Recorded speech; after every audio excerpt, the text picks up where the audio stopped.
Setelah suami tahu aku punya tabungan 700 juta, dia menyuruhku berikan semua uang itu untuknya. Serahkan padaku. Aku kepala keluarga di sini. Lalu suami membawa kabur uang itu bersama gundiknya. Tapi 15 menit kemudian, suami menelponku dengan panik ketakutan. Dia memohon ampun di kakiku. Karena sebelum ceritanya dimulai, silahkan tulis di kolom komentar dari daerah mana saja teman-teman yang menyimak cerita ini. Jangan lupa like dan subscribe agar channel ini bisa semakin berkembang dan bisa mempersembahkan cerita yang lebih menarik lagi.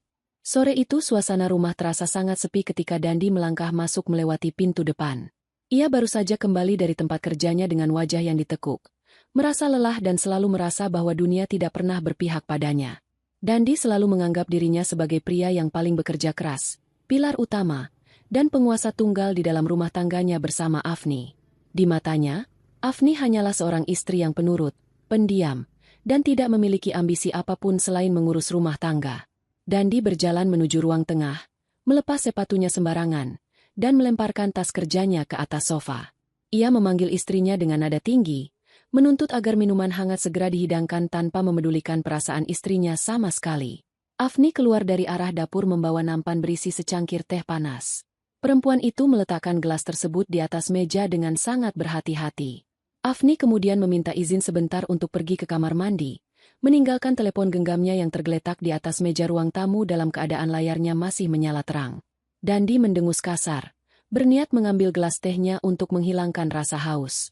Namun, matanya tanpa sengaja menangkap deretan angka yang tertera di layar ponsel istrinya tersebut. Aplikasi perbankan milik Afni ternyata masih terbuka karena perempuan itu baru saja melakukan pengecekan saldo keuangannya. Mata Dandi membelalak lebar melihat deretan angka yang tersaji di hadapannya. Dandi mencondongkan tubuhnya ke depan, mengambil ponsel itu, dan membaca nominal yang tertera di sana berulang kali untuk memastikan bahwa ia sama sekali tidak salah lihat. 700 juta rupiah. Angka itu terpampang sangat jelas di layar dengan warna hitam yang tegas. Jantung Dandi berdegup kencang memompa darahnya dengan cepat. Pikirannya langsung dipenuhi oleh bayangan uang yang sangat banyak. Sebuah jumlah yang bahkan tidak pernah ia pegang seumur hidupnya. Selama ini, Dandi selalu memberikan uang belanja bulanan yang sangat pas-pasan kepada Afni. Bahkan seringkali ia memberikan uang yang jauh dari kata cukup. Ia selalu marah dan menuduh Afni sebagai perempuan boros jika istrinya itu berani meminta tambahan uang belanja. Namun kini, di depan matanya sendiri, istrinya memiliki tabungan sebanyak itu. Kemarahan dan keserakahan seketika menguasai seluruh hati dan pikiran Dandi. Ia merasa dikhianati karena istrinya menyembunyikan uang, tetapi di saat yang sama, ia merasa menemukan harta karun yang sudah seharusnya menjadi miliknya sebagai seorang laki-laki di rumah itu. Ketika Afni berjalan keluar dari kamar mandi, Dandi langsung berdiri dari tempat duduknya dan membanting ponsel itu ke atas meja dengan suara keras. Wajahnya merah pada menahan luapan emosi yang siap meledak kapan saja. Ia menatap tajam ke arah istrinya yang terlihat sangat kebingungan melihat kemarahan suaminya yang tiba-tiba. Berani-beraninya kamu menyembunyikan uang sebanyak ini dariku. Dari mana kamu mendapatkan uang 700 juta ini? Kamu diam-diam mengumpulkan harta di belakangku selama ini. Iya. Bentak Dandi dengan suara keras yang menggema ke seluruh penjuru ruangan rumah mereka. Afni menunduk menatap layar ponselnya di atas meja, lalu kembali menatap wajah suaminya. Raut wajah perempuan itu berubah pucat pasi seketika. Tubuhnya terlihat gemetar ketakutan, dan ia segera melangkah maju dengan tergesa-gesa untuk mengambil ponselnya kembali dari atas meja. Namun, Dandi bertindak jauh lebih cepat. Pria itu menyambar ponsel tersebut dan menyembunyikannya di balik punggungnya agar tidak bisa diraih oleh istrinya. Tolong, Mas, kembalikan ponselku. Jangan sentuh uang itu. Itu bukan uang sembarangan. Kumohon, dengarkan penjelasanku dulu. Ucap Afni dengan nada suara yang bergetar hebat, seolah-olah ia sangat ketakutan jika suaminya akan mengambil uang tersebut. Dandi tertawa keras dengan nada yang sangat meremehkan. Ia merasa sedang berada di atas angin dan memegang kendali penuh atas situasi tersebut. Ia selalu merasa memiliki hak mutlak atas segala hal yang ada di dalam rumah ini, termasuk uang dalam jumlah besar yang ada di dalam rekening istrinya. Penjelasan apa lagi? Kamu ini istriku. Aku adalah kepala keluarga di sini. Semua yang kamu miliki, semua uang yang ada di tanganmu, adalah hakku seutuhnya. Kamu sama sekali tidak berhak memiliki rahasia dariku, Apalagi berani menyembunyikan harta sebanyak ini saat aku harus banting tulang setiap hari mencari nafkah untuk menghidupimu. Teriak Dandi dengan penuh kesombongan dan arogansi. Afni terus memohon di hadapan suaminya. Mencoba menyentuh lengan pria itu dengan lembut. Sementara air matanya mulai menggenang di pelupuk matanya dan perlahan menetes membasahi pipinya. Mas, aku mohon dengan sangat. Jangan pindahkan uang itu ke rekeningmu. Kamu tidak tahu uang apa itu sebenarnya dan dari mana asalnya. Tolong. Jangan lakukan hal yang pasti akan kamu sesali di kemudian hari. Isak Afni dengan suara yang terdengar sangat memelas dan penuh keputusasaan. Bukannya merasa luluh atau kasihan. Dandi justru merasa semakin berkuasa dan perkasa melihat istrinya memohon sambil menangis seperti itu. Ia menganggap peringatan dari Afni hanyalah bualan belaka. Sebuah alasan bodoh dan tak masuk akal agar ia mengurungkan niatnya untuk mengambil uang tersebut. Dengan gerakan jari yang cepat, Dandi mengotak-atik layar ponsel Afni tanpa ragu sedikit pun. Ia sudah tahu kata sandi perbankan milik istrinya karena pernah diam-diam mengintipnya dari kejauhan beberapa bulan yang lalu saat Afni sedang bertransaksi. Dengan dipenuhi nafsu keserakahan yang membutakan mata hatinya, Dandi memindahkan seluruh dana sebesar 700 juta rupiah itu langsung ke rekening pribadinya.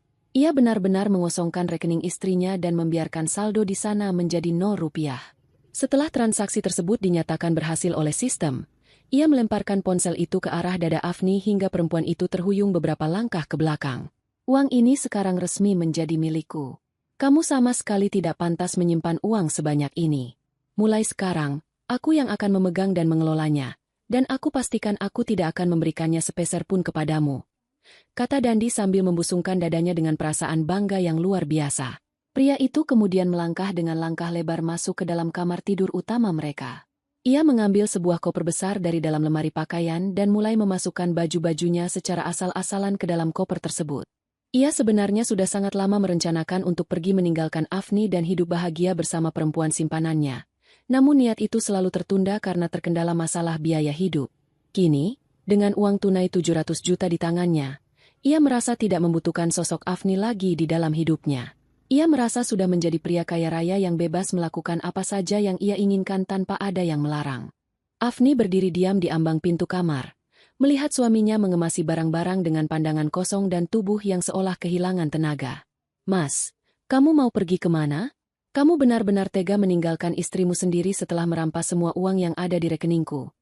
Tanya Afni dengan nada suara yang sangat lirih dan menyayat hati. Dandi menutup resleting kopernya dengan gerakan kasar.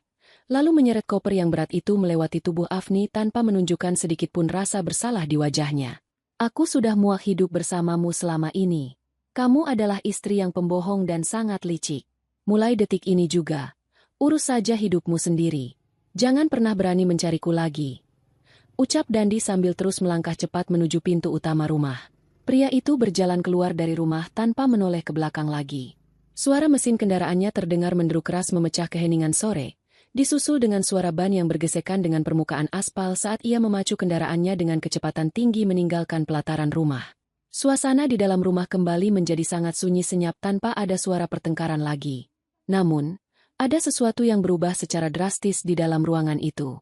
Tangisan pilu dan kepanikan luar biasa yang sejak tadi tergambar sangat jelas di wajah Afni seketika lenyap tidak berbekas sama sekali.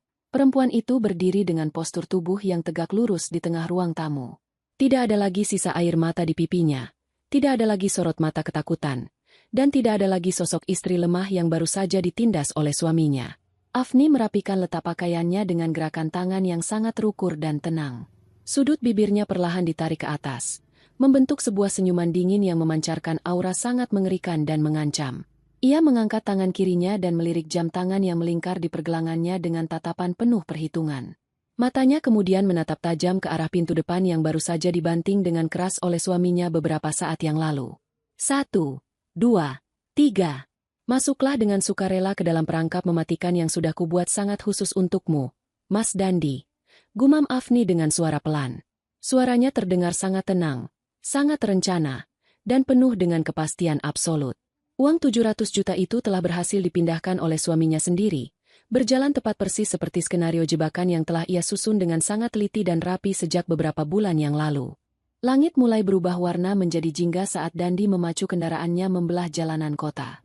Perasaannya sedang berada di puncak kegembiraan yang tidak terkira.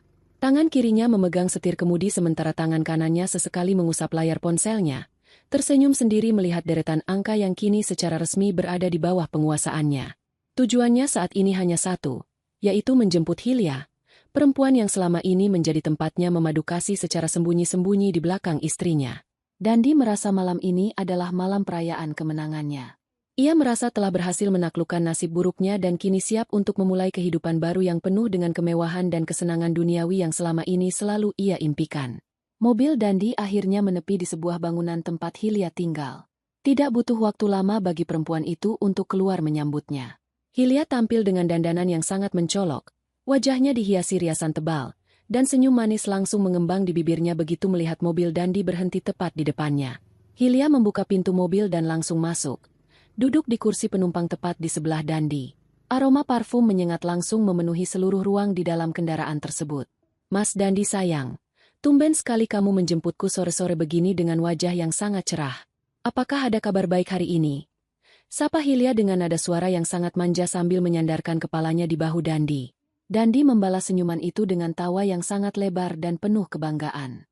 Pria itu langsung menunjukkan layar ponselnya tepat di depan wajah Hilya, memamerkan saldo rekeningnya yang baru saja bertambah secara drastis dalam waktu singkat. Coba kamu lihat ini baik-baik. Mulai hari ini, kita tidak perlu lagi bersembunyi atau menahan diri. Kita sudah kaya raya. 700 juta rupiah tunai ada di genggamanku sekarang. Kita bisa pergi dari kota ini, pindah ke tempat yang jauh lebih bagus, dan memulai kehidupan mewah yang selalu aku janjikan kepadamu. Ucap Dandi dengan mata berbinar-binar penuh ambisi. Hilya terbelalak melihat nominal yang tertera di layar tersebut. Tangannya langsung menutup mulutnya seolah tidak percaya dengan apa yang baru saja ia lihat. Matanya berkilat-kilat dipenuhi oleh keserakahan yang sama persis dengan yang dimiliki oleh Dandi. Hebat sekali kamu, Mas. Berarti sekarang kita punya uang sebanyak ini? Dari mana kamu mendapatkan uang sebanyak ini dalam waktu 1 hari? Apakah perempuan berhijab di rumahmu itu akhirnya menyerahkan semua hartanya padamu? Perempuan itu pasti sedang menangis darah sekarang di rumahnya sendirian. Puji Hilya dengan nada suara yang meninggi karena terlalu bersemangat. Dandi tertawa semakin keras mendengar pujian dari Hilya. Egonya melambung sangat tinggi menyentuh langit. Ia merasa menjadi laki-laki paling hebat dan paling berkuasa di dunia saat ini. Biar saja perempuan itu menangis sampai matanya bengkak. Uang ini sudah sangat cukup untuk kita hidup senang berdua dalam waktu yang lama. Dia itu hanyalah perempuan bodoh yang tidak tahu cara melawan suaminya sendiri. Dia mengira aku akan luluh hanya dengan tangisan dan permohonan murahan. Dia tidak tahu bahwa aku adalah laki-laki cerdas yang tahu bagaimana mengambil apa yang menjadi hakku. Balas Dandi dengan penuh kesombongan meremehkan istrinya sendiri. Hilya menepuk dada Dandi dengan manja, memberikan pujian-pujian kosong yang membuat Dandi semakin merasa kehilangan akal sehatnya. Mereka berdua tertawa lepas di dalam mobil, merencanakan tempat-tempat mahal mana saja yang akan mereka kunjungi pertama kali, dan barang-barang mewah apa saja yang akan segera mereka beli. Dandi memutar setir kemudi, mengarahkan kendaraannya menuju jalan raya utama untuk segera keluar dari batas kota tersebut. Ia ingin secepat mungkin meninggalkan segala kenangan tentang rumah tangga dan istrinya di belakang. Suasana di dalam kendaraan itu sangat riuh oleh euforia dan rasa kemenangan semu. Mereka merasa telah berhasil menghancurkan hidup Afni tanpa ada sedikit pun konsekuensi yang harus mereka tanggung. Di tengah perjalanan yang terasa sangat menyenangkan tersebut, Dandi menginjak pedal gas untuk menambah kecepatan. Jalanan saat itu terbilang cukup lengang dengan hanya beberapa kendaraan yang melintas di sekitar mereka. Namun, kegembiraan mereka harus terhenti secara tiba-tiba dan paksa. Dari arah berlawanan, sebuah mobil berwarna gelap yang berukuran sangat besar melaju dengan kecepatan tinggi dan secara tiba-tiba memutar arah, langsung memblokir jalur persis di depan kendaraan Dandi. Dandi terkejut bukan main dan segera menginjak pedal rem dalam-dalam hingga suara decitan ban bergesekan dengan aspal terdengar sangat nyaring dan memekakan telinga. Tubuh Dandi dan Hilya terdorong kuat ke depan sebelum akhirnya tertahan oleh sabuk pengaman. Belum sempat Dandi mencerna apa yang sebenarnya sedang terjadi di depannya, ia melihat melalui kaca spion bahwa 2 buah mobil besar berwarna gelap lainnya telah merapat tepat di belakang kendaraannya, menutup rapat semua akses jalan keluar. Kendaraan Dandi kini benar-benar terjepit di tengah-tengah tanpa ada satupun celah untuk melarikan diri baik maju maupun mundur. Mas, ada apa ini? Kenapa mereka menghalangi jalan kita seperti ini? Siapa orang-orang itu? Jerit Hilya dengan suara bergetar dipenuhi ketakutan yang luar biasa. Ia mencengkeram lengan Dandi dengan sangat kuat hingga kuku-kukunya menancap. Dandi sama sekali tidak bisa menjawab pertanyaan itu. Jantungnya kini berdegup sangat kencang, bukan karena kebahagiaan seperti sebelumnya, melainkan karena rasa panik yang menjalar ke seluruh aliran darahnya. Keringat dingin mulai sebesar biji jagung mengucur deras dari dahinya. Dari dalam ketiga mobil berwarna gelap tersebut, keluarlah beberapa pria berbadan sangat besar dan tegap. Pria-pria itu mengenakan pakaian serba hitam dengan wajah yang keras dan tatapan mata yang sangat tajam mematikan. Mereka berjalan mendekati kendaraan Dandi dengan langkah yang sangat tenang namun mengancam, seolah-olah mereka adalah sekelompok pemangsa yang sedang mengepung mangsanya yang tak berdaya. Salah satu dari pria berbadan besar itu berjalan mendekati pintu kemudi. Pria itu tidak mengetuk kaca jendela dengan sopan, melainkan memukul kaca tersebut dengan kepalan tangannya yang keras beberapa kali hingga menimbulkan suara dentuman yang sangat menakutkan dari luar. Dandi menelan ludahnya yang terasa sangat kering di tenggorokan. Tubuhnya gemetar hebat. Ia mencoba mencari cara untuk menghidupkan mesin mobil kembali dan menabrak penghalang di depannya. Tetapi tangannya terlalu gemetar untuk sekadar memegang kunci kontak. Pria di luar sana kembali memukul kaca jendela. Kali ini sambil menunjukkan sesuatu dari balik jaket hitam yang ia kenakan. Benda itu terbuat dari besi yang dingin dan padat. Sebuah senjata telah disiapkan jika Dandi berani melakukan perlawanan atau mencoba melarikan diri. Pria itu memberi isyarat keras dengan tangannya agar Dandi segera membuka kunci pintu mobil dan turun saat itu juga. Hilya yang duduk di sebelah Dandi mulai menangis histeris. Perempuan itu menyadari bahwa situasi saat ini sangat berbahaya dan mengancam nyawa mereka berdua. Euforia kemenangan yang baru saja mereka rayakan 10 menit yang lalu kini hancur lebur berganti dengan kengerian yang nyata. Dandi menatap pria di luar jendela dengan tatapan penuh keputusasaan. Ia sadar bahwa ia sama sekali tidak memiliki pilihan lain selain menuruti perintah orang-orang misterius tersebut. Dengan tangan yang bergetar hebat, Dandi perlahan menekan tombol pembuka kunci pada pintu mobilnya, bersiap menghadapi kenyataan paling menakutkan yang tidak pernah ia prediksi sebelumnya saat memutuskan untuk merampas uang 700 juta tersebut dari tangan istrinya. Pintu mobil terbuka dengan paksa setelah Dandi menekan tombol kunci dalam keadaan gemetar hebat. Tangan besar dan kasar langsung mencengkeram kerah bajunya dengan sangat kuat, menarik tubuhnya keluar dari kursi kemudi tanpa ampun. Dandi terhuyung ke depan dan jatuh tersungkur menghantam permukaan aspal yang keras. Rasa sakit seketika menjalar di seluruh persendiannya, terutama di bagian lutut dan telapak tangannya yang bergesekan dengan jalanan. Ia mencoba mengangkat wajahnya untuk melihat siapa sebenarnya orang-orang yang telah menyerangnya secara tiba-tiba ini. Namun, sebelum ia sempat berbicara atau sekadar mengatur napas, sebuah tendangan keras mendarat tepat di perutnya. Dandi mengerang kesakitan. Tubuhnya melingkar menahan perih yang luar biasa. Sementara napasnya terasa sesak seolah pasokan udara di sekitarnya tiba-tiba menghilang. Di sisi lain kendaraan, jeritan Hilya terdengar memekakan telinga. Perempuan itu ditarik keluar dengan cara yang sama kasarnya oleh pria lain berbadan tegap. Hilya berteriak memohon ampun sambil menangis histeris. Riasan wajah yang tadi ia banggakan kini hancur berantakan oleh air mata dan keringat dingin. Pria yang menariknya tidak mempedulikan tangisannya sama sekali. Tubuh Hilya didorong kasar hingga ia terduduk di pinggir jalan.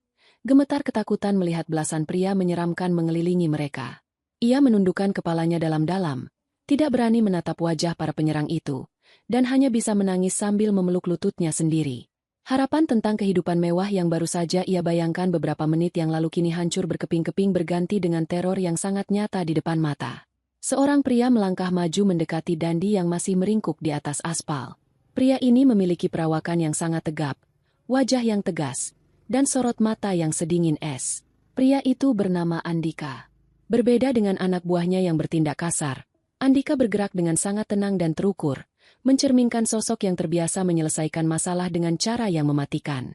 Ia berjongkok tepat di depan wajah Dandi, menatap pria yang sedang kesakitan itu dengan tatapan merendahkan. Tangan Andika terulur, merogoh saku celana Dandi secara paksa dan mengeluarkan telepon genggam yang tadi digunakan Dandi untuk memamerkan saldo rekeningnya kepada Hilya. Andika menyalakan layar ponsel tersebut dan menyodorkannya ke depan wajah Dandi. Buka kuncinya sekarang juga. Lakukan sebelum aku menghancurkan jari-jarimu satu persatu. Ucap Andika dengan nada suara yang sangat datar namun mengandung ancaman yang tidak main-main. Dandi menelan ludah dengan susah payah. Tubuhnya bergetar tak terkendali saat ia mengangkat tangannya yang gemetar untuk menyentuh layar ponsel tersebut. Dengan sisa tenaga yang ia miliki, Dandi membuka kunci layar ponselnya. Setelah layar terbuka, Andika menarik kembali ponsel itu, mencari nama kontak tertentu di dalam daftar panggilan, lalu menekan tombol panggilan bertatap muka. Ia kemudian memaksa Dandi untuk melihat ke arah kamera ponsel. Dandi sama sekali tidak mengerti apa yang sedang terjadi. Mengapa para penyerang ini menyuruhnya melakukan panggilan telepon di saat genting seperti ini? Namun, ketika layar mulai menunjukkan gambar panggilan yang tersambung, mata Dandi membelalak lebar melihat siapa yang berada di seberang panggilan tersebut. Di layar ponsel itu, terlihat wajah Afni. Istrinya itu sedang duduk dengan sangat santai di atas sofa ruang tamunya. Tempat yang sama persis saat Dandi meninggalkannya 15 menit yang lalu. Namun, raut wajah Afni sama sekali tidak menunjukkan kesedihan, ketakutan, atau kepanikan. Perempuan itu justru terlihat sangat tenang. Tangannya memegang secangkir teh yang masih mengepulkan asap tipis, dan ia menyesapnya dengan anggun. Tatapan mata Afni melalui layar kamera menembus langsung ke dalam pertahanan mental Dandi, membuat pria itu tiba-tiba menyadari sebuah kenyataan yang sangat mengerikan. Afni, tolong aku. Mereka mau membunuhku. Kumohon jelaskan pada mereka uang apa itu sebenarnya. Katakan pada mereka aku akan mengembalikannya sekarang juga. Teriak Dandi dengan suara parau bercampur isak tangis. Egonya sebagai kepala keluarga yang selalu ia agungkan kini hancur tak tersisa.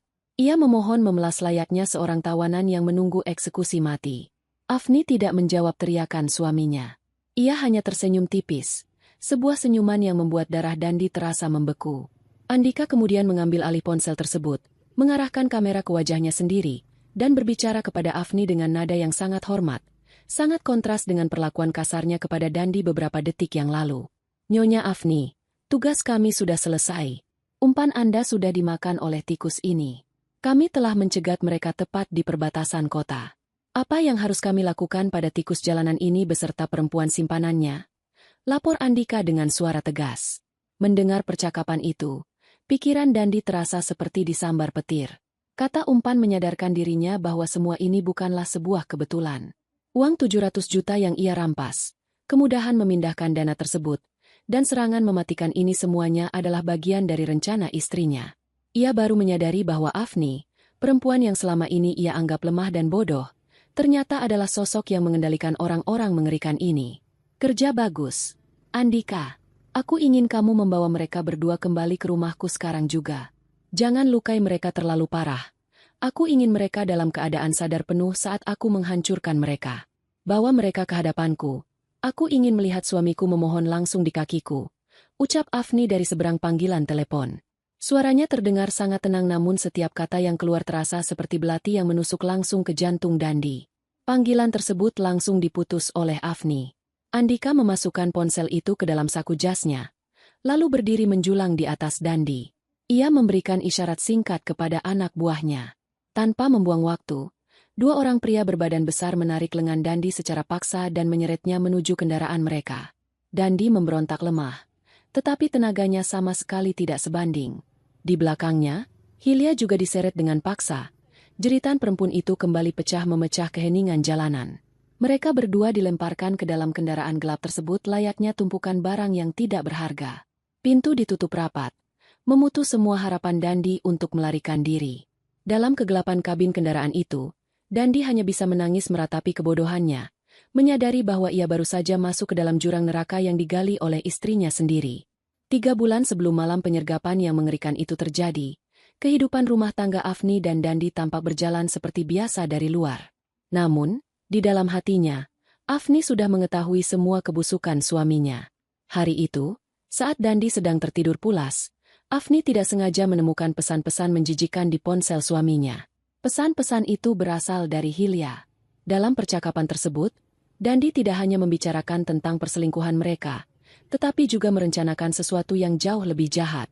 Dandi berjanji kepada Hilya bahwa ia akan mencari cara untuk mengambil seluruh harta tabungan Afni sebelum menceraikannya dan membuangnya begitu saja.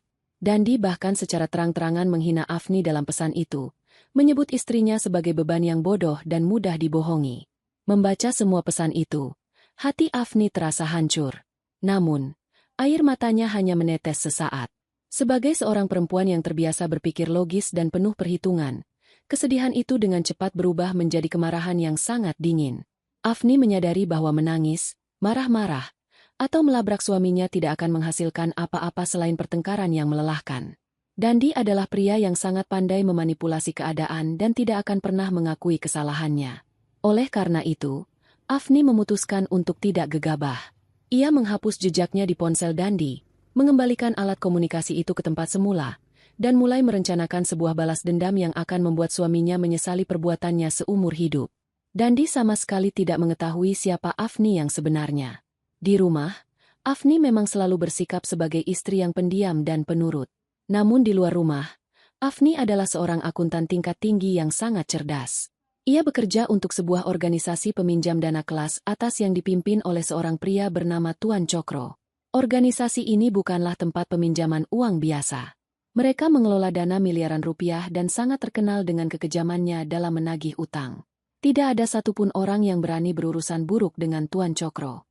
Afni adalah otak di balik lancaran perputaran uang di organisasi tersebut, memastikan setiap rupiah tercatat dengan rapi dan aman dari pelacakan pihak berwajib. Kejeniusan Afni membuat Tuan Cokro sangat menghormati dan mempercayainya.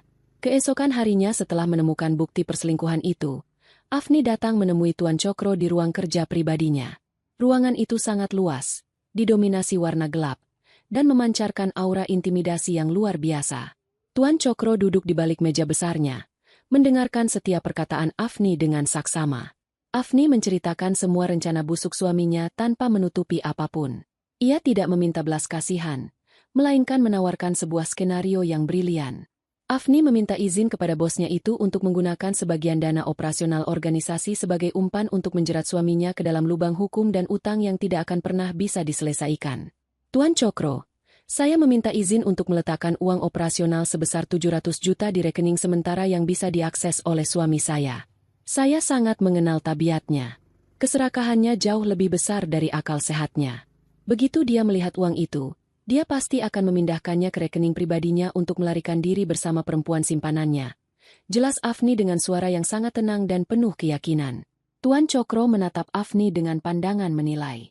Pria paruh baya itu menyandarkan punggungnya di kursi kulitnya yang besar.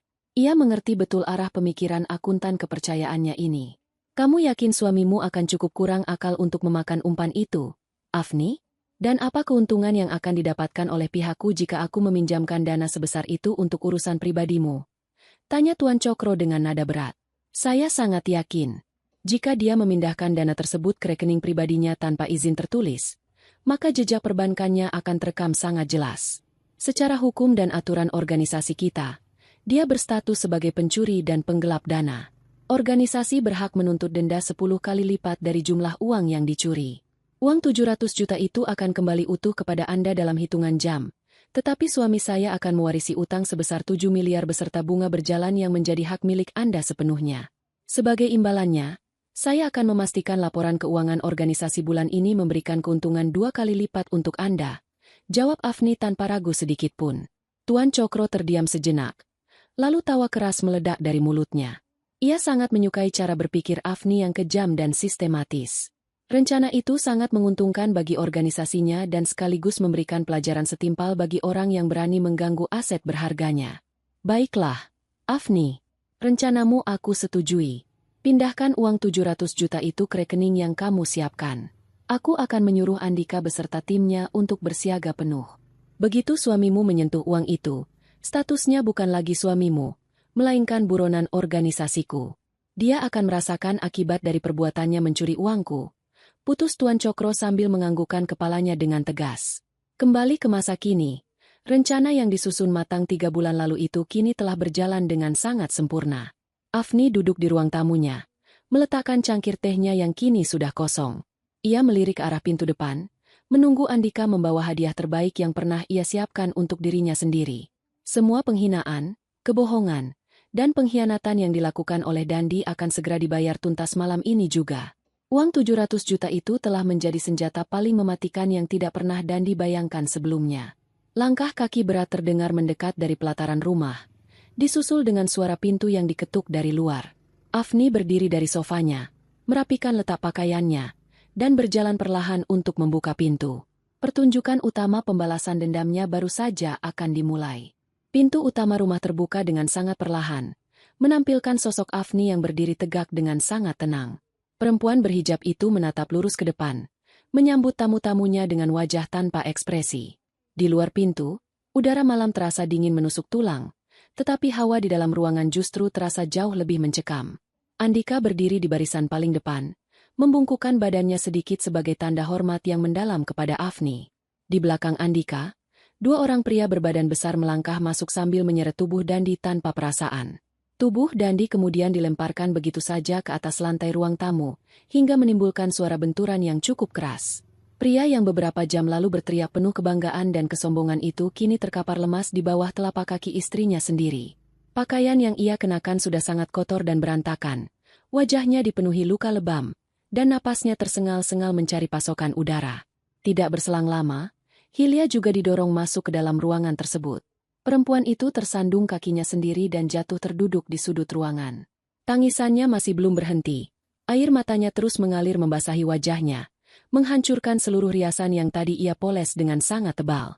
Hilya menunduk ketakutan, meremas ujung bajunya sendiri, tidak berani menatap siapapun di dalam ruangan itu, apalagi menatap wajah Afni.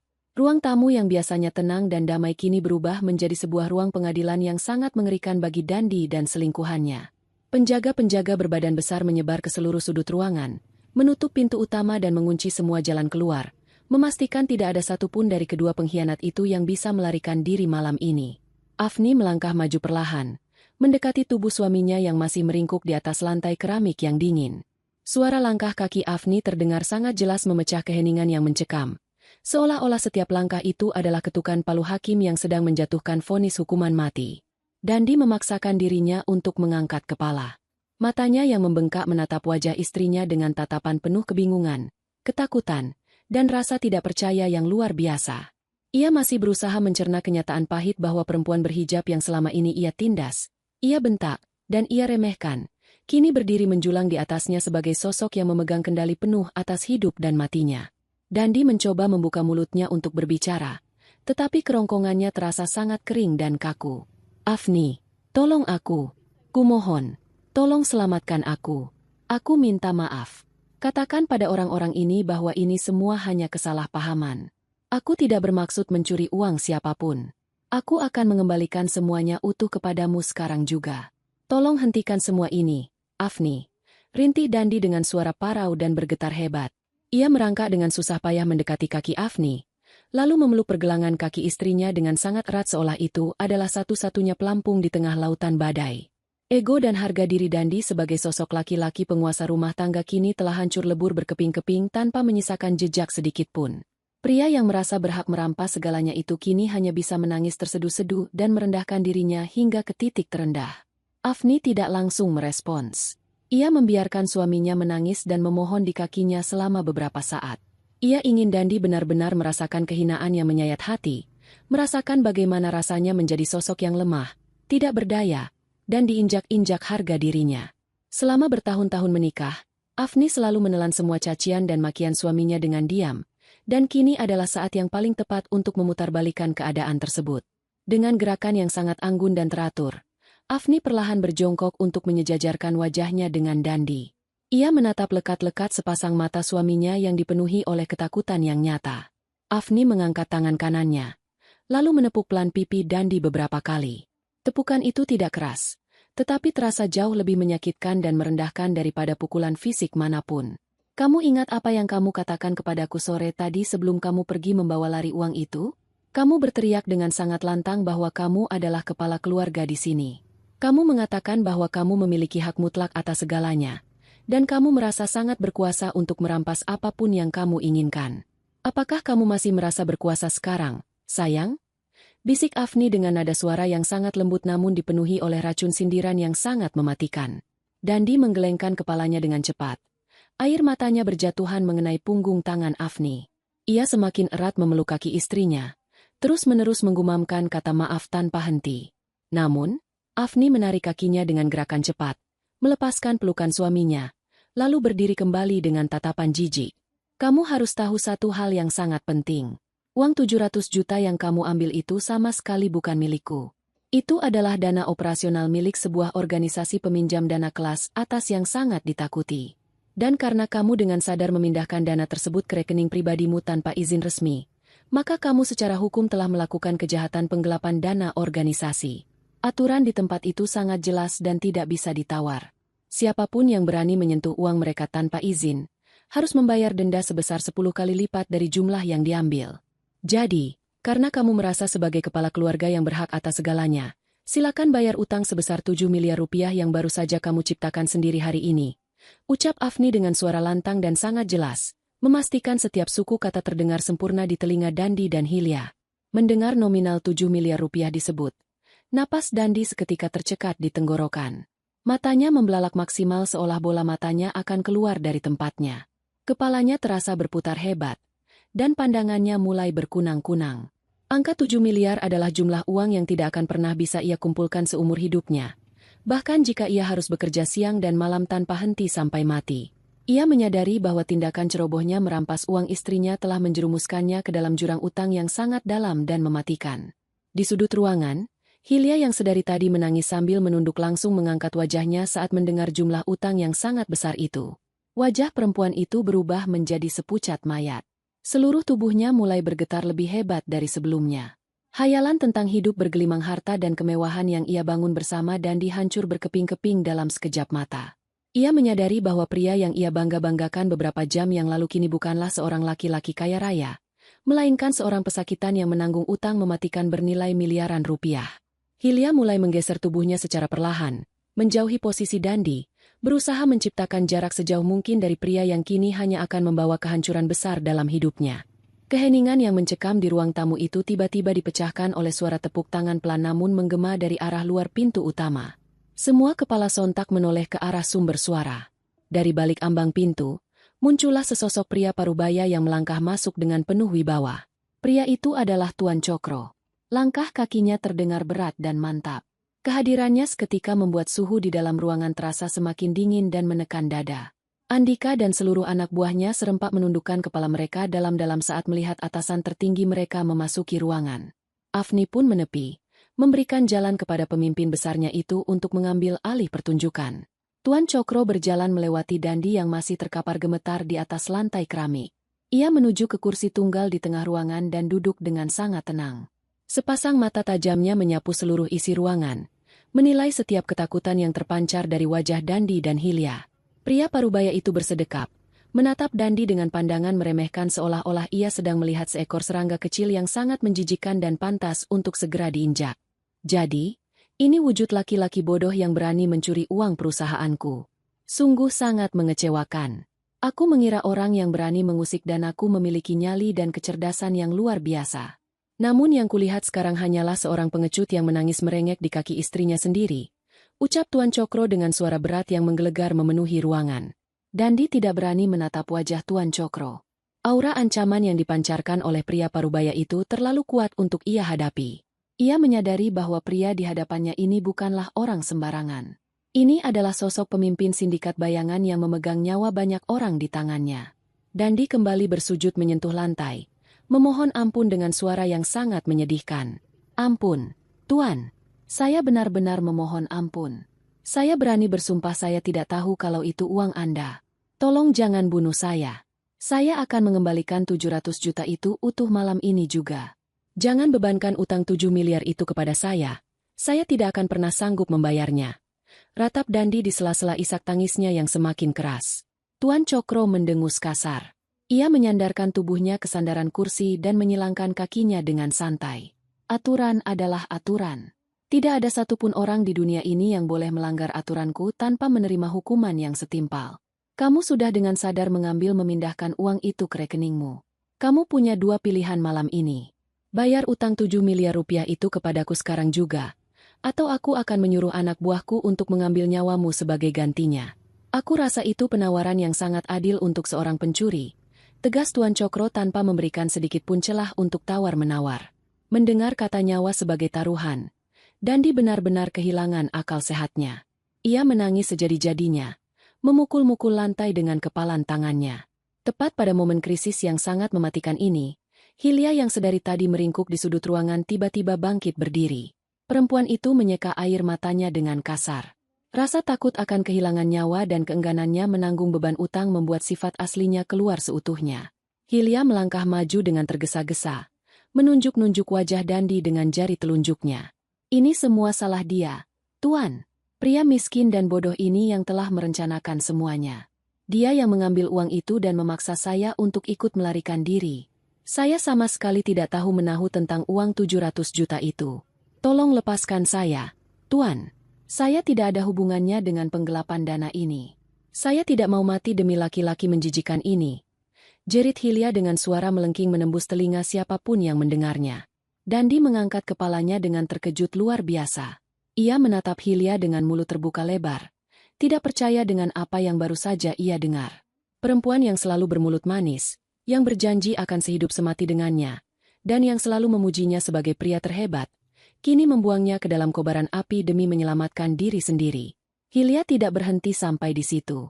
Perempuan itu segera melepas kalung, gelang, dan cincin mahal yang menempel di tubuhnya. Perhiasan-perhiasan yang baru saja dibelikan oleh Dandi beberapa jam yang lalu menggunakan sebagian kecil dari uang tersebut. Hilya melemparkan perhiasan itu ke arah Dandi dengan penuh kebencian. Ambil semua rongsokan ini. Aku tidak sudi memakai barang curian. Kau ini benar-benar laki-laki tidak berguna. Laki-laki brengsek yang menjerat orang lain ke dalam masalah besar. Tuan, tolong biarkan saya pergi. Saya mohon dengan sangat. Lanjut Hilya sambil menatap memelas ke arah Tuan Cokro. Tuan Cokro menatap pertunjukan pengkhianatan itu dengan senyum sinis yang mengembang di bibirnya. Ia tertawa keras. Tawa yang penuh dengan penghinaan dan kekejaman. Tuan Cokro sangat menyukai melihat kehancuran mental manusia-manusia serakah seperti mereka berdua.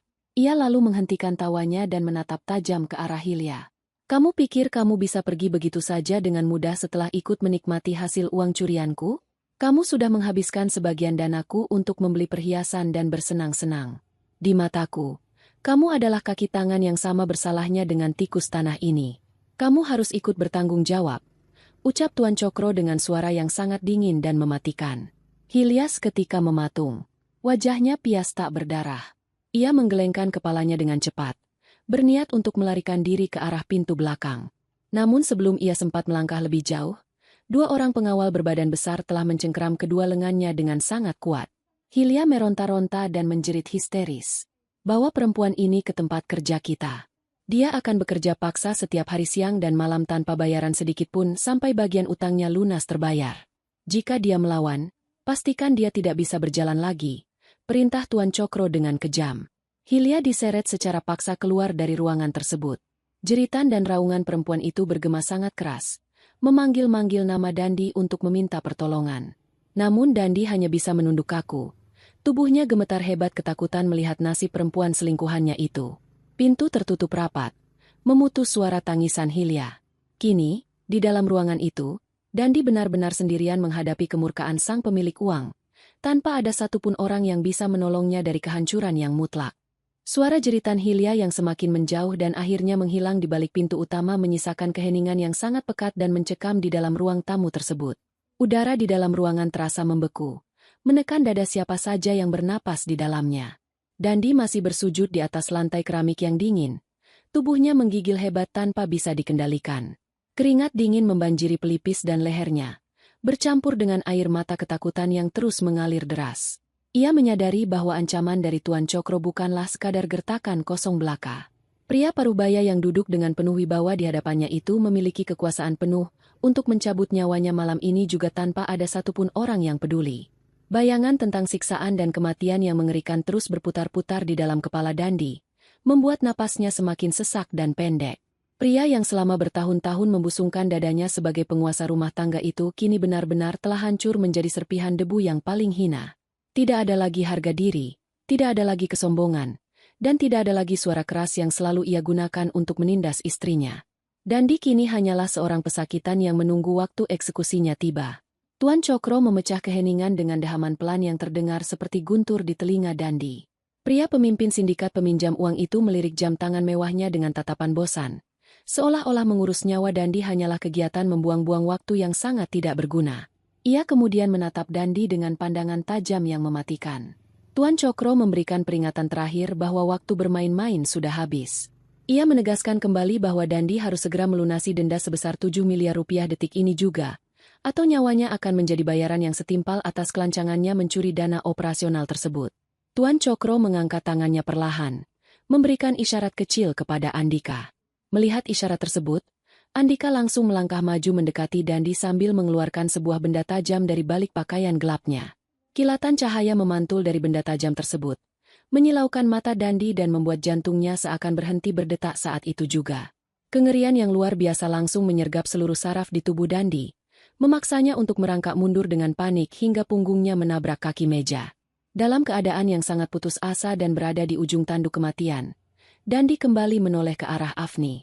Perempuan berhijab itu masih berdiri dengan sangat tenang di tempatnya. Wajahnya datar tanpa emosi, mengamati setiap inci penderitaan suaminya dengan tatapan dingin.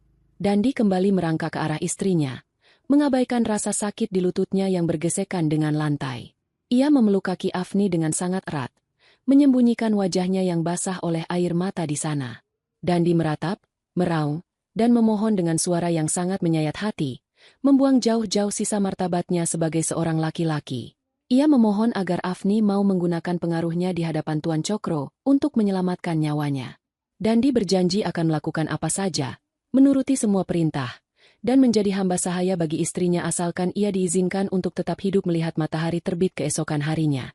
Ia terus meracau, mengucapkan ribuan kata maaf atas semua pengkhianatan, kekejaman, dan perselingkuhan yang telah ia lakukan selama ini. Afni menunduk menatap puncak kepala suaminya. Tidak ada sedikit pun rasa iba yang terbersit di dalam hatinya. Luka yang ditorehkan Dandi selama bertahun-tahun telah membuat hatinya mati rasa terhadap pria ini. Namun, demi menjalankan rencana balas dendamnya hingga ke tahap yang paling sempurna, Afni perlahan mengangkat wajahnya dan menatap lurus ke arah Tuan Cokro. Dengan nada suara yang sangat tenang dan penuh perhitungan, Afni meminta izin kepada bosnya itu untuk berbicara. Ia menawarkan sebuah kesepakatan. Afni menyatakan kesediaannya untuk menjadi penjamin atas nyawa Dandi malam ini, asalkan suaminya itu bersedia memenuhi semua persyaratan mutlak yang ia ajukan tanpa ada penolakan sedikitpun. Tuan Cokro tersenyum tipis, sebuah senyuman yang penuh dengan arti terselubung. Ia menganggukkan kepalanya sebagai tanda persetujuan, lalu memerintahkan Andika untuk mundur dan memberikan ruang bagi Afni untuk menyelesaikan urusannya. Tuan Cokro sangat menikmati pertunjukan kecerdasan akuntan kepercayaannya ini dalam menghancurkan musuhnya secara hukum dan mental. Mendengar bahwa Afni bersedia menjadi penjamin nyawanya, Dandi langsung mengangkat wajahnya dengan penuh harapan. Matanya berbinar-binar di tengah isak tangisnya. Ia mengangguk dengan sangat cepat, menyetujui apapun syarat yang akan diajukan oleh istrinya tanpa berpikir panjang. Baginya saat ini, yang terpenting adalah ia tidak kehilangan nyawanya di tangan orang-orang mengerikan tersebut. Afni kemudian menoleh ke arah Andika dan memberikan sebuah isyarat anggukan kepala. Andika segera berjalan menuju sebuah tas kerja yang diletakkan di sudut ruangan. Ia membuka tas tersebut dan mengeluarkan setumpuk berkas kertas yang cukup tebal beserta sebuah pena. Andika meletakkan semua berkas tersebut di atas meja tepat di hadapan Dandi.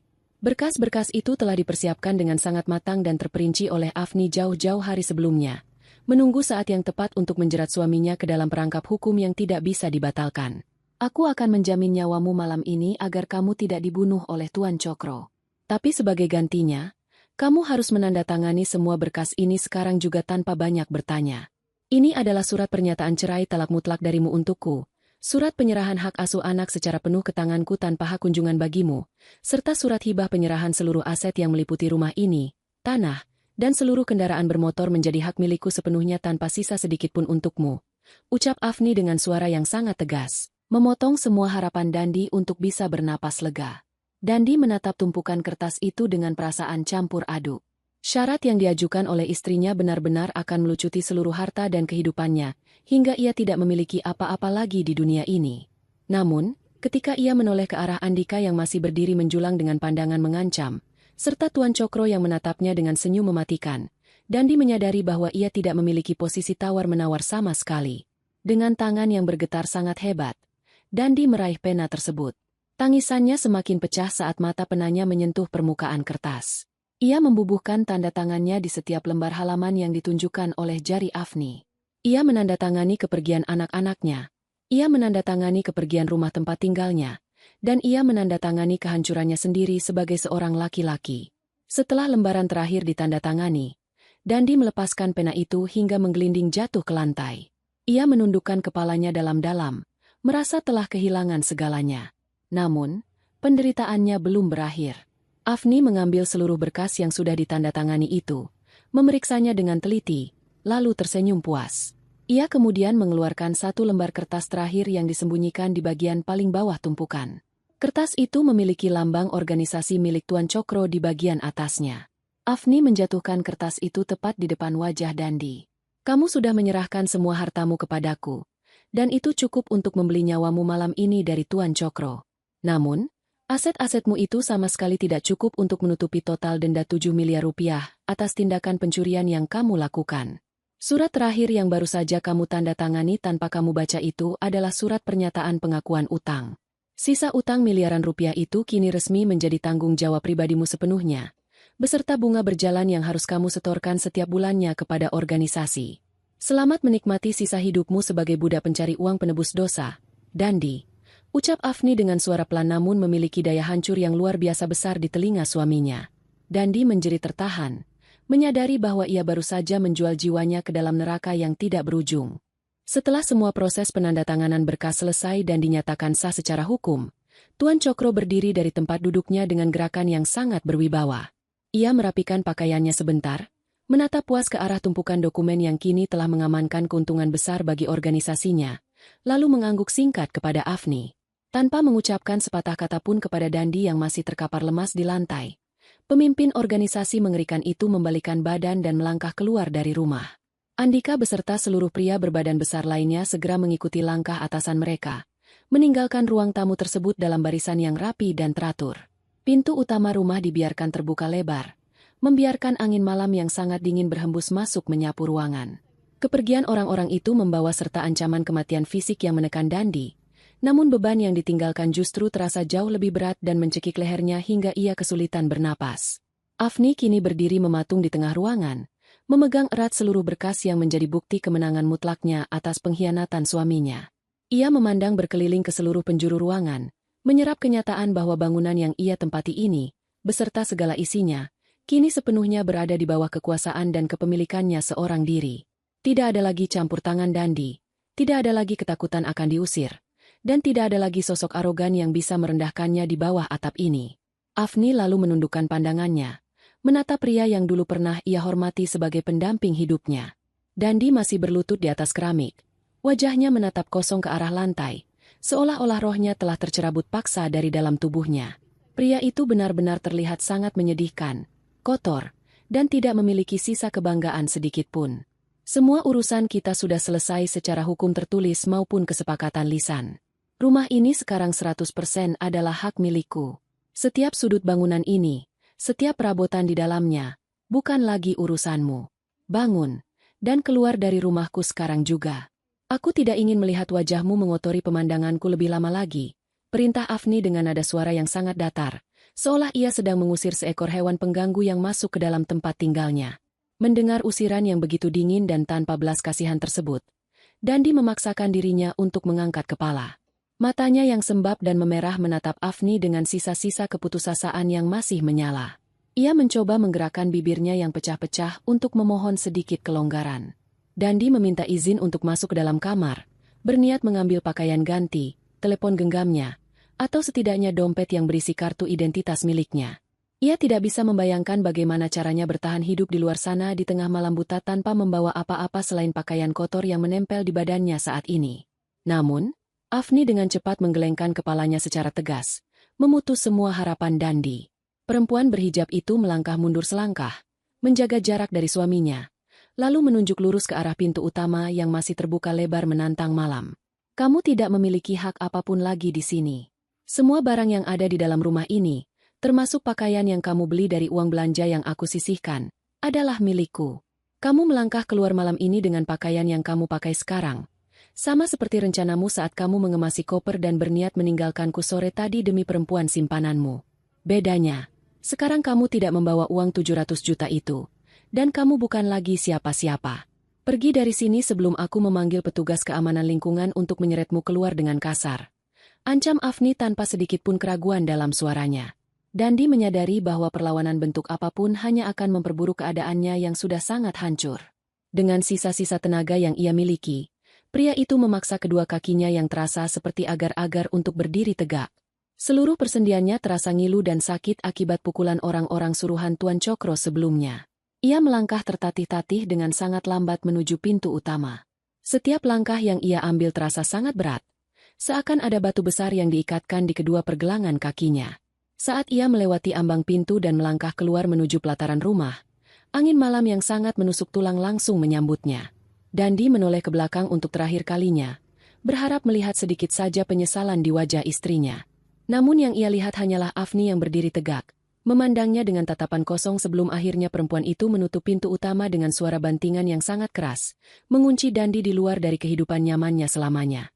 Malam itu, Dandi berjalan tanpa arah di sepanjang jalanan aspal yang sepi dan remang-remang. Udara terasa sangat dingin menembus pakaian kotornya. Tubuhnya menggigil, dan rasa lapar mulai mencabik-cabik perutnya. Ia tidak memiliki sepeser uang pun di kantong celananya. Pikiran Dandi sangat kacau. Bayangan tentang utang miliaran rupiah terus menghantuinya di setiap langkah. Dalam keputusasaannya, ia teringat pada satu-satunya tempat yang mungkin masih mau menerimanya dalam kondisi sehancur ini. Dandi mengarahkan langkah kakinya yang gontai menuju rumah Ibu Titin, ibu kandungnya sendiri. Selama ini, Ibu Titin adalah sosok yang selalu membela Dandi dalam setiap pertengkarannya dengan Afni. Ibunya selalu membenarkan segala tindakan Dandi dan seringkali memojokkan Afni tanpa alasan yang jelas. Dandi yakin, ibunya pasti akan memberikan perlindungan, makanan, dan tempat berlindung untuk sementara waktu. Perjalanan dengan berjalan kaki itu memakan waktu yang cukup lama dan sangat menguras tenaga Dandi. Saat ia akhirnya tiba di depan rumah ibunya, waktu sudah menunjukkan lewat tengah malam. Dandi berdiri di depan pintu kayu rumah ibunya dengan napas tersengal-sengal. Ia mengangkat tangannya yang gemetar dan mengetuk pintu tersebut berulang kali sambil memanggil-manggil nama ibunya dengan suara parau yang menyedihkan. Butuh waktu beberapa menit hingga akhirnya terdengar suara langkah kaki dari dalam rumah. Pintu perlahan terbuka, menampilkan sosok Ibu Titin yang berdiri dengan wajah kaku dan raut muka yang sangat mengerikan. Bukannya raut khawatir melihat kondisi anaknya yang babak belur, wajah Ibu Titin justru memancarkan kemarahan yang sangat meluap-luap. "Ibu, tolong aku. Afni merampas semuanya dariku. Aku diusir dari rumah, aku dipukuli, dan aku dituduh menggelapkan uang. Tolong izinkan aku masuk. Ibu, aku sangat kedinginan dan lapar." Rintih Dandi sambil mengulurkan tangannya hendak memeluk ibunya. Belum sempat tangan Dandi menyentuh pundak ibunya. Sebuah tamparan yang sangat keras dan bertenaga mendarat tepat di pipi kiri Dandi. Suara tamparan itu bergema nyaring di tengah kesunyian malam. Dandi terhuyung ke belakang, memegangi pipinya yang terasa panas dan perih. Ia menatap ibunya dengan pandangan penuh kebingungan dan rasa tidak percaya. Ibu Titin menatap anaknya dengan tatapan penuh kebencian dan rasa jijik yang tidak ditutupi sama sekali. "Anak tidak tahu diuntung. Berani-beraninya kamu menampakkan wajahmu di rumahku setelah semua aib menjijikan yang kamu lakukan. Tadi malam, Afni telah mengirimkan semua bukti kelakuanmu ke seluruh grup pesan keluarga besar kita. Dia mengirimkan rekaman gambar perselingkuhanmu dengan perempuan murahan itu, dan dia juga menyebarkan bukti surat pengakuan utang miliaran rupiahmu akibat menggelapkan uang organisasi berbahaya. Kamu telah mencoreng nama baik keluarga besar kita. Semua kerabat meneleponku dan mencaci makiku karena tidak becus mendidik anak. Kamu membuatku sangat malu hingga aku tidak berani keluar rumah. Pergi dari sini. Aku tidak punya anak pencuri dan peselingkuh sepertimu.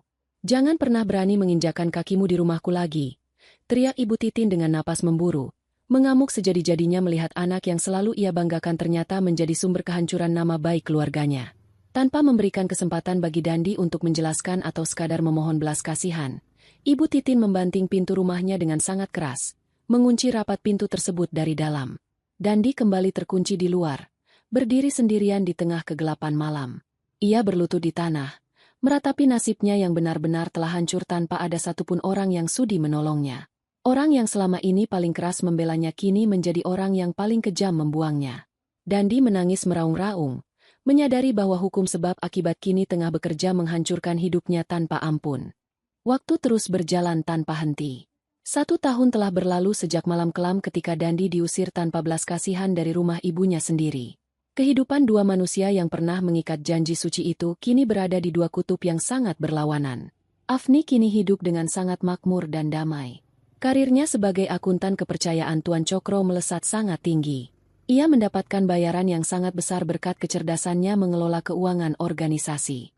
Anak-anaknya tumbuh dengan penuh kebahagiaan dan kasih sayang tanpa kekurangan satu hal apapun. Afni kini memiliki segalanya, kebebasan, kehormatan, dan harta benda yang berlimpah. Ia tidak perlu lagi menunduk di bawah perintah seorang laki-laki arogan. Kehidupannya berjalan sangat sempurna, persis seperti yang selalu ia rencanakan dengan sangat teliti. Di sisi lain, kehidupan Dandi benar-benar terjun bebas ke dasar jurang yang paling gelap. Pria yang dulu selalu membanggakan dirinya sebagai kepala keluarga itu kini tidak lebih dari seorang gelandangan jalanan. Tanpa rumah, tanpa keluarga, dan tanpa pekerjaan tetap. Setiap hari adalah perjuangan hidup dan mati baginya. Dandi terpaksa tidur di emperan toko atau di bawah jembatan beton yang dingin, karena ia sama sekali tidak memiliki tempat untuk pulang. Ia bekerja serabutan siang dan malam, mulai dari memungut botol bekas hingga menjadi pembersih kaca kendaraan di persimpangan jalan. Namun, berapapun uang receh yang ia kumpulkan setiap hari, semuanya tidak pernah cukup. Sisa uang itu selalu dirampas secara paksa oleh para penagih utang suruhan Tuan Cokro yang tidak pernah berhenti memburunya. Tubuh Dandi kini berubah menjadi sangat kurus kering menyisakan tulang pembalut kulit. Wajahnya terlihat sangat kusam dan tua, jauh lebih tua dari usia sebenarnya. Di berbagai bagian tubuhnya terdapat banyak bekas luka pukulan dan tendangan. Para penagih utang itu tidak pernah segan-segan menyiksa fisik Dandi setiap kali setoran hariannya kurang dari target yang ditentukan. Dandi hidup dalam teror ketakutan yang tiada akhir. Bayangan tentang utang miliaran rupiah yang bunganya terus membengkak setiap bulan membuat Dandi merasa lebih baik mati. Namun orang-orang suruhan Tuan Cokro selalu memastikan ia tetap hidup untuk terus disiksa dan diperah tenaganya. Siang itu, matahari bersinar sangat terik membakar aspal jalanan kota. Dandi berdiri di tengah persimpangan lampu lalu lintas dengan pakaian yang sangat kotor dan compang-camping. Tangannya memegang botol air sabun dan sebuah alat pembersih kaca yang sudah usang. Keringat bercucuran membasahi wajahnya yang tertutup debu jalanan. Napasnya tersengal-sengal menahan lelah dan lapar yang menyiksa perutnya. Tiba-tiba, kerah baju belakangnya ditarik dengan sangat kasar oleh seseorang dari belakang. Tubuh kurus Dandi terhuyung ke belakang dan hampir terjatuh ke aspal jalanan. 3 orang penagih utang berbadan besar sudah berdiri mengelilinginya dengan wajah yang sangat beringas. "Mana setoranmu hari ini? Cepat serahkan semua uangmu atau aku akan mematahkan tulang rusukmu sekarang juga di tengah jalan ini," bentak salah satu penagih utang itu sambil mendorong kasar bahu Dandi. Dandi gemetar ketakutan. Ia merogoh saku celananya dengan tangan yang bergetar hebat, mengeluarkan beberapa lembar uang kertas kusut dan segenggam uang koin. Hanya itu hasil jerih payahnya sejak pagi buta. Penagih utang itu merampas uang tersebut dengan kasar, lalu meludah ke arah aspal tepat di dekat kaki Dandi. "Uang sampah macam apa ini? Ini bahkan tidak cukup untuk membayar bunga utangmu 1 jam. Besok kamu harus membawa uang 10 kali lipat lebih banyak dari ini. Jika tidak, aku pastikan kamu akan masuk rumah sakit," ancam penagih utang itu sebelum akhirnya menendang tulang kering Dandi hingga pria itu terjatuh merintih kesakitan. Setelah para penagih utang itu pergi, Dandi memaksakan dirinya untuk kembali berdiri. Lampu lalu lintas menyala merah, menghentikan deretan kendaraan yang melintas. Dengan langkah tertatih-tatih menahan sakit di kakinya, Dandi berjalan mendekati sebuah mobil mewah berwarna gelap yang berhenti tepat di barisan paling depan. Mobil itu terlihat sangat mengkilap dan mahal. Tanpa meminta izin terlebih dahulu, Dandi langsung menyemprotkan air sabun ke kaca depan mobil tersebut dan mulai menggosoknya dengan alat pembersih yang ia bawa. Ia sangat berharap pemilik mobil mewah ini akan berbaik hati memberikannya sedikit uang sisa untuk ia belikan sebungkus nasi. Setelah selesai membersihkan kaca depan, Dandi berjalan ke bagian samping mobil, mengetuk kaca jendela penumpang dengan sangat pelan, menunggu selembar uang disodorkan kepadanya. Kaca jendela mobil yang gelap itu perlahan-lahan bergerak turun ke bawah. Namun, bukannya tangan yang menjulurkan uang yang ia lihat. Dandi justru melihat sebuah wajah yang seketika membuat jantungnya berhenti berdetak. Mata Dandi membelalak lebar hingga hampir keluar dari kelopaknya. Sosok yang duduk di dalam mobil mewah tersebut adalah Afni. Mantan istrinya itu terlihat sangat anggun, tenang, dan memancarkan aura kesuksesan yang luar biasa. Pakaian yang dikenakannya sangat rapi, wajahnya terlihat segar dan bercahaya, sangat kontras dengan penampilan Dandi yang dekil, bau, dan menyedihkan. Udara sejuk dari pendingin ruangan mobil berhembus menerpa wajah Dandi, seolah mengejek penderitaannya di bawah terik matahari jalanan. Ingatan tentang masa lalu seketika berkelebat di dalam benak Dandi. Ia teringat bagaimana dulu ia selalu merendahkan perempuan ini, membentaknya setiap hari, dan membuangnya demi seorang perempuan simpanan yang pada akhirnya justru mengkhianatinya dengan sangat kejam. Rasa sesal yang teramat dalam langsung menghantam dada Dandi bagaikan batu karang yang besar. Tangisannya pecah seketika di tengah hiruk-pikuk jalanan tersebut. Dandi menjatuhkan botol air sabun dan alat pembersih kacanya ke atas aspal. Kedua tangannya yang kotor dan gemetar berusaha meraih jendela mobil, seolah ingin menyentuh mantan istrinya yang kini terasa sangat jauh dan tidak tergapai lagi. Tubuhnya bergetar hebat menahan isak tangis yang terdengar sangat memilukan. Ia sama sekali tidak memedulikan pandangan orang-orang dari kendaraan lain yang melihatnya menangis meraung-raung di pinggir mobil mewah tersebut. Afni, tolong aku. Aku hancur. Afni, aku benar-benar hancur dan sangat menderita. Aku mohon, ampuni semua kesalahanku. Tolong beri aku kesempatan kedua. Aku sadar aku laki-laki bodoh yang telah membuang berlian demi sebuah sampah. Tolong selamatkan aku dari neraka ini, Afni. Isak Dandi dengan suara yang sangat parau dan menyedihkan. Air matanya menetes deras membasahi bingkai kaca mobil tersebut. Ia memohon dengan segenap sisa nyawanya, berharap masih ada sedikit saja celah cinta dan belas kasihan di dalam hati mantan istrinya itu. Namun, wajah Afni tetap datar tanpa ekspresi sedikit pun. Sepasang matanya menatap Dandi dengan pandangan yang sangat kosong, tanpa emosi, tanpa amarah, dan tanpa rasa iba. Tatapan kosong itu justru terasa jauh lebih menyakitkan bagi Dandi daripada cacian atau makian. Afni melihat pria di luar jendela itu bukan lagi sebagai seorang manusia, melainkan hanya sebagai bayangan masa lalu yang sudah tidak memiliki arti apapun dalam hidupnya. Afni secara perlahan menggerakkan tangannya, menepis jari-jari Dandi yang mencoba mencengkeram ujung bingkai jendela mobilnya. Gerakan itu sangat pelan, namun memiliki ketegasan yang mutlak. Aku sudah memaafkan semua perbuatanmu, Dandi. Tapi sayangnya, hukum alam dan karma perbuatanmu sendiri tidak akan pernah berhenti mengejarmu sampai kamu mati. Ucap Afni dengan nada suara yang sangat tenang, lembut, namun mematikan. Kata-kata itu adalah kalimat terakhir yang diucapkan Afni sebelum akhirnya perempuan itu menekan tombol pada pintu mobilnya. Kaca jendela yang tebal itu perlahan-lahan bergerak naik, menutup akses komunikasi mereka untuk selama-lamanya, sekaligus memutus-putus sisa harapan hidup yang baru saja mekar di dalam hati Dandi. Dandi memukul-mukul kaca tersebut dengan kepalan tangannya yang lemah, terus memanggil-manggil nama Afni sambil menangis sejadi-jadinya. Namun, Afni sama sekali tidak menoleh lagi. Ia mengalihkan pandangannya lurus ke depan, menatap jalanan hidupnya yang kini terbentang luas dan terang benderang. Lampu lalu lintas di persimpangan jalan itu akhirnya berubah warna menjadi hijau terang. Suara klakson dari kendaraan di belakang mulai bersahut-sahutan menyuruh kendaraan di depan untuk segera melaju. Mobil mewah yang membawa Afni perlahan bergerak maju, meninggalkan Dandi yang kehilangan pijakan kakinya. Pria malang itu jatuh berlutut di tengah aspal jalanan yang panas. Tepat pada saat itu, langit mendung yang sejak tadi menggantung akhirnya menjatuhkan rintik airnya. Hujan turun dengan sangat deras membasahi seluruh penjuru kota. Dandi berlutut di tengah guyuran hujan lebat tersebut. Air matanya menyatu dengan air hujan yang membasahi wajahnya yang penuh luka. Tangis penyesalannya menggema di tengah deru mesin kendaraan yang melintas mengabaikannya. Ia menangis meraung-raung, meratapi kebodohan terbesarnya seumur hidup. Ia menyadari bahwa penderitaan ini adalah buah dari kesombongannya sendiri yang telah merampas hak orang lain dan merendahkan istrinya.